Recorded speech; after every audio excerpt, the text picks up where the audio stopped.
सम्मान गरें पंच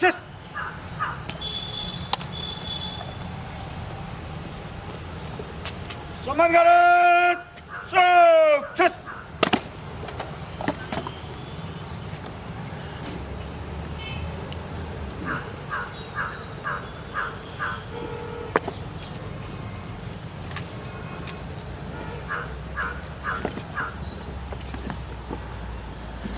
भारत बाया फट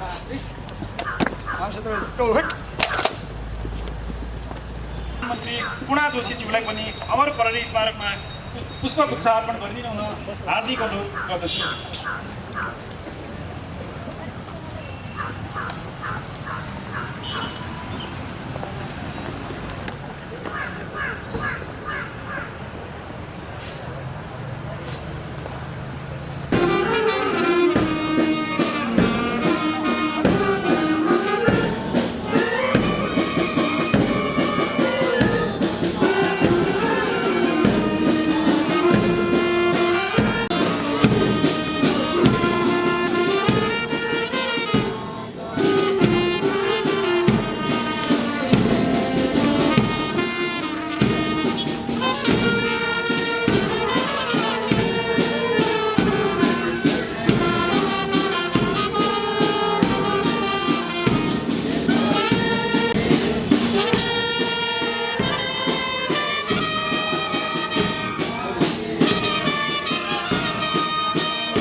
यसै गरी हुनुहुन्छ अमर प्रहरी जवान राम बहादुर साहु श्रीमती सीमा लामाज्यू।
गर्ने पदीय दायित्व निर्वाह गर्ने क्रममा मिति 2077 साल 7 महिना 1 गते राति अन्दाजी 8 बजेको समयमा जिल्ला कैलाली धनगढीको महानगरपालिका वडा नम्बर 10 जुगेरामा तस्करी नियन्त्रण गर्ने क्रममा तस्करहरूको समूहले धारिलो हतियार प्रहार गरी 2 व्यक्तिलाई एक कर्तव्यनिष्ठ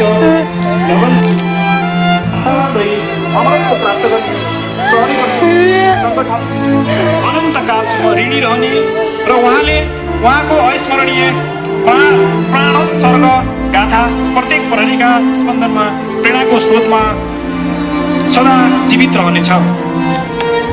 राष्ट्रवासी र सङ्गठनप्रति अमर प्रहरी श्री गोविन्द विकले ल्याउनुभएको योगदान त्याग र कर्तव्य परायणताको स्मरण गर्दै कदर स्वरूप नेपाल प्रहरीबाट उहाँलाई मरणोपरान्त ससम्मान यो कदर पत्र प्रदान गरिएको छ। यसै गरी हुनुहुन्छ अमर प्रहरी प्रहरी जवान श्री रामबहादुर साहु।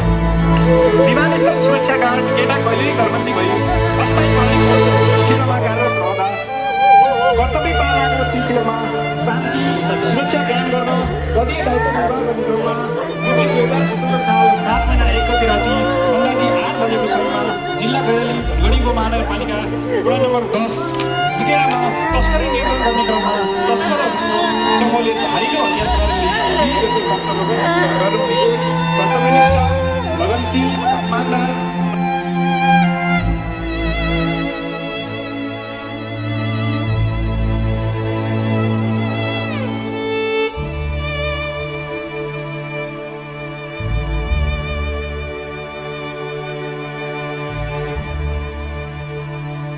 दिवसको अवसरमा आयोजित श्रद्धाञ्जली एवं शुभकामना कार्यक्रमका प्रमुख अतिथि सुदूरपश्चिम प्रदेश सरकारका आन्तरिक मामला मुख्यमन्त्रीज्यू, कार्यक्रमका विशिष्ट अतिथिज्यूहरू, सुदूरपश्चिम प्रदेश सरकारका मुख्य सचिवज्यू, आन्तरिक मामला तथा कानुन मन्त्रालयका सचिवज्यू, प्रमुख जिल्ला अधिकारीज्यू, विभिन्न संस्थाका विशिष्ट व्यक्तित्वहरू, सुदूरपश्चिम प्रदेश प्रहरी श्रीमती सङ्घका अध्यक्ष लगायत श्रीमती सङ्घ परिवार, पूर्व प्रहरी अधिकृतज्यूहरू, शहीद परिवारका समस्त सञ्चारकर्मी साथीहरू, यो कार्यक्रममा उपस्थित हुनुभएका सम्पूर्ण महानुभावहरू, यहाँहरूमा र स्वदेश तथा विदेशमा रहनुभएका प्रहरी सकल दर्जाका अधिकृत जवानहरूलाई सुख, शान्ति, समृद्धिका साथै सत्य सेवा सुरक्षाको मूल आदर्शलाई कार्यान्वयन गर्ने व्यावसायिक सफलता प्राप्त होस् भन्ने हार्दिक शुभकामना दिन चाहन्छु। मातृभूमिको सेवा, आम नागरिकको सुरक्षाका खातिर आफ्नो जीवन उत्सर्ग गर्नुहुने वीर प्रहरी शहीदहरूप्रति उच्च सम्मान गर्दै भावपूर्ण श्रद्धाञ्जली अर्पण गर्दछु। यहाँका परिवारजनप्रति गहिरो समवेदना व्यक्त गर्दछु। कर्तव्य पालनाको सिलसिलामा घाइते तथा अपाङ्ग हुनुभएका प्रहरीहरूको शीघ्र स्वास्थ्य लाभको कामना गर्दछु। नेपाल प्रहरीको गौरवपूर्ण इतिहास तथा अवसर र चुनौतीपूर्ण वर्तमान र भविष्यलाई मध्यनजर गर्दै हिजोभन्दा आज र भोलि जन कर्तव्यपरायण, अनुशासित, व्यावसायिक भएर सेवामा समर्पित हुनुपर्ने आवश्यकता छ। समाजमा शान्ति, सुरक्षा, अमन चयन कायम गर्दै विपद व्यवस्थापनमा समेत अहम भूमिका खेलिरहेको प्रहरीले प्रदेश सरकारसँग समन्वय गर्दै थप प्रभावकारी सेवा विस्तार गर्नुपर्ने देखिन्छ। प्रदेश सरकार प्रदेश प्रहरीसँग मिलेर यो प्रदेशमा आवश्यक सुरक्षा सुव्यवस्था चुस्त बनाउन, प्रहरीको व्यावसायिक दक्षता वृद्धि गर्न सदैव तयार छ। कञ्चनपुरको निर्मला पन्त हत्या भई अनुसन्धानको नतिजामा पुग्न नसकेको आज 2.5 वर्ष बितेको छ। त्यसै डडेलधुराको अस्मिताको पनि अनुसन्धानको नतिजा आउन बाँकी रहेको छ। अपराध अनुसन्धानमा हुने ढिलाइले थप अपराधका घटना बढ्ने र अपराधीको मनोबल बढ्दै गएर समाजमा शान्ति सुरक्षाको अवस्था खलबलिने अवस्थाबाट सतर्क हुन जरुरी छ। उपरोक्त कामहरूमा प्रहरीलाई यथाशीघ्र सफलता मिलोस् शुभकामना भन्न चाहन्छु।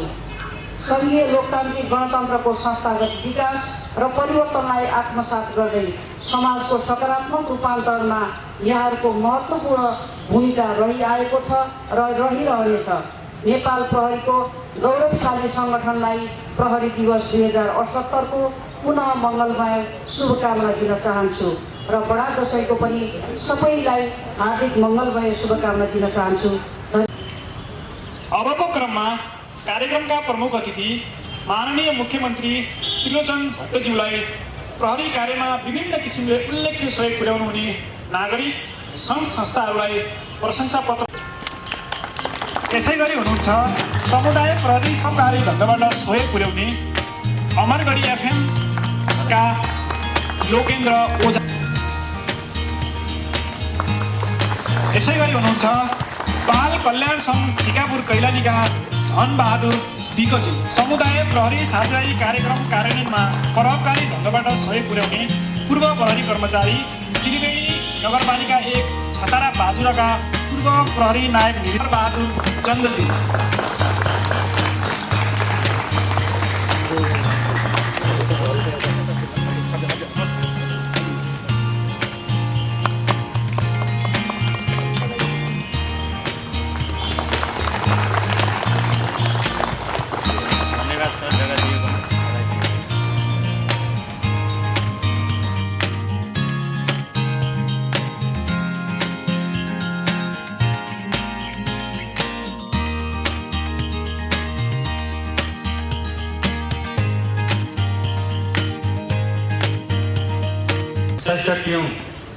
नेपाल प्रहरी दिवसको उपलक्ष्यमा सम्पूर्ण नेपाल प्रहरीहरूलाई शुभकामना दिन चाहन्छु, बधाई दिन चाहन्छु र प्रगतिको कामना गर्न चाहन्छु। अमर प्रहरी शहीदहरूलाई सम्झन चाहन्छु, परिवारहरूलाई संवेदना प्रकट गर्न चाहन्छु र समग्रमा नेपाल प्रहरीको आफ्नो इतिहास छ, आफ्नो कार्यकुशलता छ र आफ्नो क्षमता छ, जो नेपाल प्रहरीले समय समयमा प्रदर्शन गर्दै आएको छ। चाहे त्यो अपराध नियन्त्रणको कुरा होस्, चाहे जनताको सेवाको कुरा होस्, चाहे सिमानामा अपराध नियन्त्रणदेखि लिएर अन्य सिमानामा हुने समस्या समाधानको विषय होस्, समग्रमा हेर्ने हो भने नेपाल प्रहरी आफैमा सक्षम छ, सबल छ र हिजो जसरी सफलता हासिल गरेर यहाँसम्म नेपाल प्रहरी आइपुगेको छ र अबका दिनहरूमा अझ उच्च मनोबल सहित अहिलेको समस्या र भोलि आउने समस्याको लागि सदैव तयार रहनेछ, यो विश्वास आम नागरिकले, आम नेपाली नागरिकले गरेको छ र यसमा सफल रहनेछ भन्ने विशेष शुभकामना पनि दिन चाहन्छु। आज हामी सबैलाई थाहा छ हिजोको हाम्रो प्रहरी र हिजोको हाम्रो काम र आजको हाम्रो प्रहरी र आजको हाम्रो काम र भोलि गर्नुपर्ने कामको विषयमा धेरै नै अन्तर छ र यो अन्तरलाई हामीले अध्ययन गरेर अहिलेको आवश्यकतालाई पूर्ति गर्नुपर्ने हाम्रो मुख्य दायित्व छ र जिम्मेवारी छ। किनभने हिजो जसरी अपराधलाई हामीले नियन्त्रण गर्थ्यौँ, हिजो जसरी हामीले आफूले काम गर्थ्यौँ र आफूले कर्तव्य पालना गर्थ्यौँ, त्योले मात्रै अहिले पुग्न सक्दैन। हिजोभन्दा फरक तरिकाको व्यवस्था भएको हुनाले फरक तरिकाको प्रहरी, फरक तरिकाको विचार, फरक तरिकाको हाम्रो सेवा हुनु जरुरी छ। त यसको लागि सबै तयार हुन पनि म भन्न चाहन्छु र प्रदेश सरकारले सुदूरपश्चिममा समायोजन भएर आउने प्रहरीहरूको समग्र रूपबाट भविष्य निर्माणको लागि, उनीहरूको आफ्नो भविष्य सहित यहाँको सभ्य समाज निर्माण गर्नको लागि समग्रमा सहयोग गर्ने नै छ, अब्बल बनाउने नै छ र यहाँ शहीद परिवारहरू पनि हुनुहुन्छ र उहाँहरूलाई पनि म के आग्रह गर्न चाहन्छु भने प्रदेश सरकार गर्नुपर्ने सहयोगहरूमा हामी तत्पर छौँ। नेपाल सरकारले पनि सहयोग गरिदिइरहेको छ र अझ पनि हामीले प्रदेश सरकारको तर्फबाट गर्नुपर्ने सहयोगमा प्रदेश सरकार तयार छ। यति कुरा राख्दै फेरि यो प्रहरी दिवसको उपलक्ष्यमा सबैलाई शुभकामना दिँदै राष्ट्र र नागरिक सेवाका खातिर प्राण उत्सर्ग गर्ने ती वीर सपूतहरूको कर्तव्य परायणता र समर्पण भावले सत्य, न्याय र निष्ठाको पथमा हामीलाई निर्भीक र अविचलित भई निरन्तर कटिबद्ध रूपमा कार्यपथमा लाग्न प्रेरणा मिलेको छ। साथै यस अवसरमा कर्तव्य पालनको सिलसिलामा शारीरिक क्षति व्यवहार छुएका नागरिक मैत्री प्रहरीको प्रवर्धन गर्न स्थानीय तह, विद्यालय, सामाजिक सङ्घ संस्थाबाट समेत सक्रिय सहभागी तथा सहकार्य हुँदै आएको छ।